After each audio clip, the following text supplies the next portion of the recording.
All right, today we're going to be looking at additive relationships. So we know that we are going to be adding to our x to get our y today. So let's go ahead and let's look at the rule here. It says y equals x plus 1.2, or 1 2/10. That means we need to take all our x values and add 1.2. Now remember, whenever we're adding decimals, we have to line up that decimal. So let's go ahead and let's line up our decimal here. And let's go ahead and take all our x values and add 1.2. See how I'm lining up all my decimals? All right, so 2 plus 4 would be 6, and then 1. So 1.6 would be my first one. Here we have 2 plus 9, which is 11. Carry over our 1, so 1 plus 1 is 2. Line up that decimal. So we have 1.2 plus 0.9 is 2.1. Let's go ahead and do the next one. 1.2 plus 1.7 is 2.9. And our last one here, 1.2 plus 2.2 is going to be 3.4.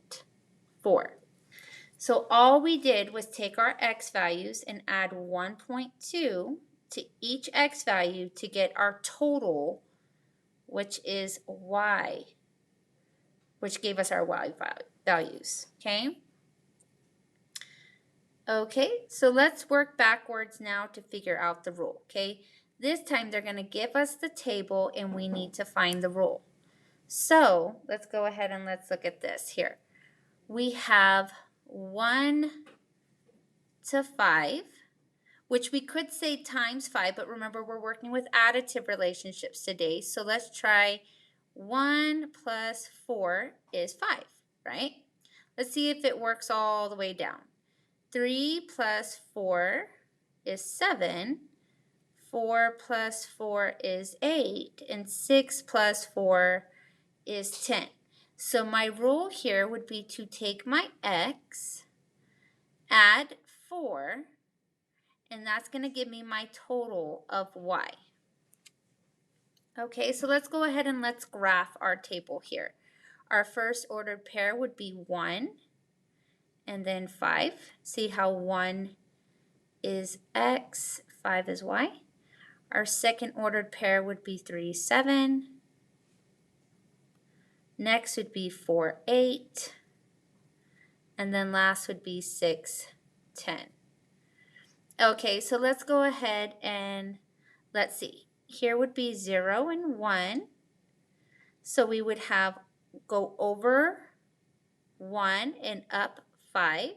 So we'd go over to our 1 and up to our 5 and plot a point. 3 and 7, so we'd go over to 3 and up to 7 and plot a point.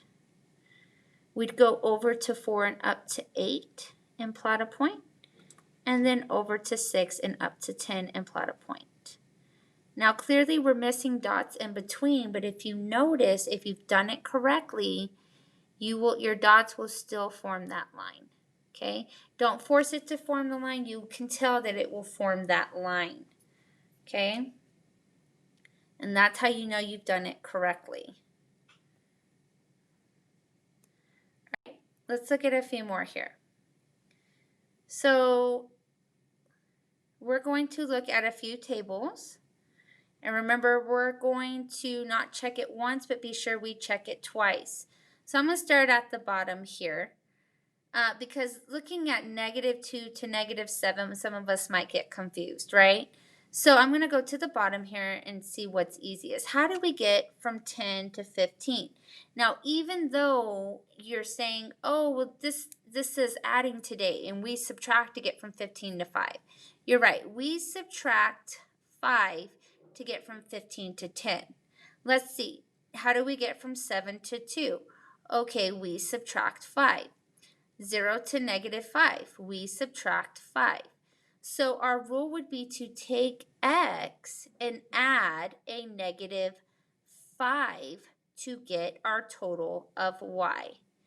Okay, so you can still Additive relationships can have subtracting in them. You can add negatives, okay? Let's look at this one here. Again, we're going to ask ourselves, what is it that we're doing to x to get our y? So the first one here is very easy. Usually if you're starting with 0, that's very easy. We're going to add 1.25. So 0 plus 1.25 is 1.25. 50 plus 1.25 is 175. 1.25, 1 plus 1.25 is 2.25, and so forth. So we've checked it. So our rule would be that we're going to take x and add 1.25 or $1.25 or 1 and 25 hundredths to get our total value of y. Okay? Let's look at this next one here. Don't let those negatives scare you. Let's go ahead and go to where we see two positives and see if that helps us. How do you get from 5 to 2? Okay, you subtract 3. Okay, let's see. Check it once. Let's check it twice. Is 0 minus 3 negative 3? Yes. So in order to get our x, we have to take x and add negative 3 to get our total of y. Therefore, our rule would be y equals x plus minus 3, or plus a negative 3. Okay? All right, now we're going to check to see if it's additive or multiplicative. Okay? And we're going to check it twice before we know it's right. All right, so we can ask ourselves here, how do we get from 3 to 14? Well, there's nothing I know that we can multiply by, but we could say add 11. But let's double check it. I'm going to go to the last one because it just says check it twice. Is 11 plus 11 22? Yes. So our rule would be that we're going to take our x value, and we're going to add 11 to get our total of y. So our answer would be y equals x plus 11. Okay? So x plus 11 is going to equal our y. Over here, how do we get from 2 to 22? Okay, we multiply by 11. So I'm going to try again. I'm going to try here. 7 to 77. Is 7 times 11 77? Yep. So we're going to take our x value and we're going to multiply it by 11. So we'd write that as 11x equals our y. So we'd write that y equals 11x. Okay? All right, let's look here at these. You're going to have questions like this too. It says, which equation best represents the data in the table? So we need to ask ourselves, how are we getting from x to y? I'm going to go to the last one and see. So how do I get from 5 to 10? Okay, I can say times 2 or add 5. I'm going to say add 5, and let's see if it works. Well, let's see, 2 times 2 is not 7, so timesing 2 is out the window, right? So 2 plus 5 is 7.